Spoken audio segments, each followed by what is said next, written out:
Sumaw to na tay migyan na gyud namo nga nagbarato na ang kalabasa. Imagine sa isa ka semana nga pagbalik-balik namo, nagbarato na gyud siya og 50%. So syempre gipalit dayon.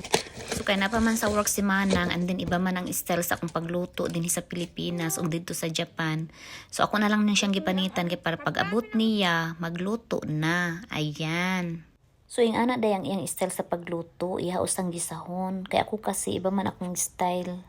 Ang iya dayang lutuon kay ginataang kalabasa. Wala ko niya gipaluto kay gipangitaan man ako siya tanglad.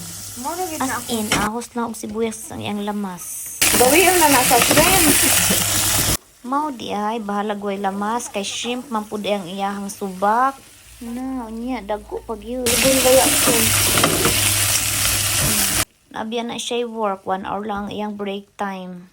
Tapos nagluto pa siya, buutan kay So, no. ang pinakasikreto. Na-stress pa ba ako aning shrimp ha? Ay kuan. Gata, kay basig mahutdan. Tubig gamay. Sino man ginagluto? Ito ay ganina pa tagalabis aning daan. Bitaw, sa mga day nagluto. Wala lang na intriga magud ko sa iyang style nga pagluto kay simple ra gyud kaayo. Kay mao gani na shrimp man pud ang iya lagyang subak tapos dagko pa gyud kay tas daghan pag yun. And ayan na, gilagay na niya ang shrimp cubes. So bisag wala daghang labas, makikita na kung ang murag lami gyud niya ang iyang niluto. Mao lang to ang pinakadahon ng sibuyas. Kaya magluto siya mga 10 minutes rin. Ang Luto ng sudan. oo kay Nagahi mo ng kalabasa. na pag ang lami ang anak. O diba, kuyaw kayo magluto. Dali naman ni maluto sila kay first coating. Kulang tong tubig. Dili oy. Isa man ginagluto ani.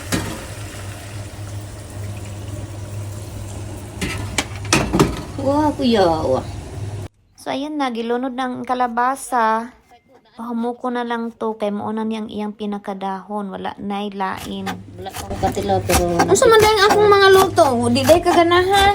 Kay Pinoy ano manggod na? You know, ang gata dili pure. Nahinay, perting daghan ang sibuyas nga iyang ibutang. Kay mao man pud ni ang iyang pinakadahon lang. Nya humutra ba kaayo lami pud di ang sibuyas din higid kilawon. O ayan, gimikos-mikos na. Na, kuyaw kayo ba? Murag kuan raman ni. Uy, alala laman ang kuan ani. Kalabasa, kay murag shrimp. Manggod ni nga gigataan. Siyempre, lami good eh. And then, final na niyang gibutang ang katunga atong shrimp cubes. Then ang ano parang suso. So, matuman ragyod gihapon ang iyahang ginataang kalabasa nga pila na niya kasi mana gihandom pag-ayo. So, ing ato lang gid ang iyang style. Gigisa ang sibuyas ug ang ahos. Tapos, gibutang ang shrimp. Tapos, gibutang ang gata. Tas kalabasa. Gipahumok. Tapos, gibutang ning sibuyas dahon. Human na. Ganun lang kadali. Na, sayon ra kay di magugun niya tudluan ko dun saon. Mga tinuod mo eh. Kakaon ra gid gihapon ko ba? Luto naman ko ng kalabasa. Oh, ay kala. Kadaki na. Manang kay alas 12 na. Kay, lami. Lami man ni. Nya kaganina ginamakmak man ako kay kulang og anin, walay sili, walay kuan. Lan, pasayan man pud ang imong gikuan.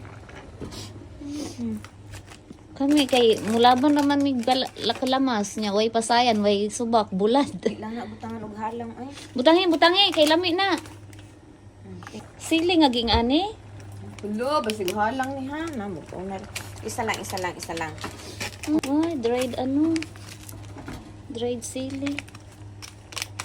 Siyempre naman ko kuy ani. So ayan, after pila ka days naluto na gyud ang ginataang kalabasa.